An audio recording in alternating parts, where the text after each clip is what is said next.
дар муассисаи давлатии таълими коллеҷи тиббии шаҳри Турсунзода донишҷӯён аз рӯи 6 ихтисос таҳсил менамоянд. ин муассиса дорои шароитҳои муосири таълимӣ буда барои босифат гузарондани ҳам дарсҳои назариявӣ ва ҳам амалӣ мусоид аст. муассиса бо маводҳои таълимӣ мизу курсӣ, тахтаи синфи электронӣ, асбобу лавозимотҳои тиббӣ ва компютерҳо барои синфхонаҳои таҷрибаомӯзӣ таъмин аст.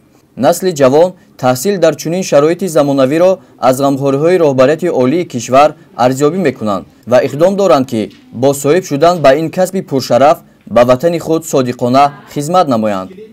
дар таълимгоҳ устодони пуртаҷриба ва собиқадор таълим медиҳанд. рафти зимистонгузаронӣ дар таълимгоҳ дуруст ба роҳ монда шудааст. 76 синфхонаҳое ки дар таълимгоҳ мавҷуд ҳастанд, ҳама бо гармдеҳии барқӣ таъмин карда шуданд. тамоми синфхонаҳо шишабандӣ карда шуданд. шароит барои рафти таълиму тарбия хуб муҳайё карда шудааст. аз он ҷумла дар таълимгоҳ омӯзгорони собиқадор ва пуртаҷриба бо кор таъмин карда шуданд.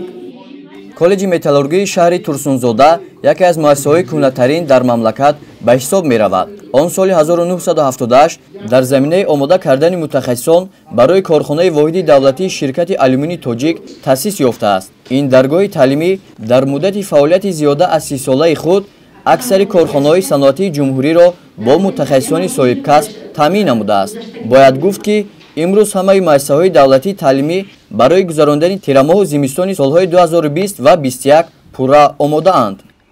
дар муассисаи таълимии коллеҷи металлургии шаҳри Турсунзода 16 утуқи корӣ синфхона вуҷуд дорад ки ҳамаи онҳо дар фасли зимистонгузаронӣ омода ҳастанд, шишабандӣ шуданд. 16 радиатори тавоноияш 5 киловатта омода ҳаст, тайёр карда шудааст. дар вақти набудани қувваи барқ махсус генераторе ҳаст ки барои додани қувваи барқ омода ҳаст, бо сӯзишвориҳо таъмин карда шуданд. донишҷӯёни коллеҷи металлургии шаҳри Турсунзода дар фасли зимистонгузаронӣ бо синфхонаҳои гарм таъмин мебошанд.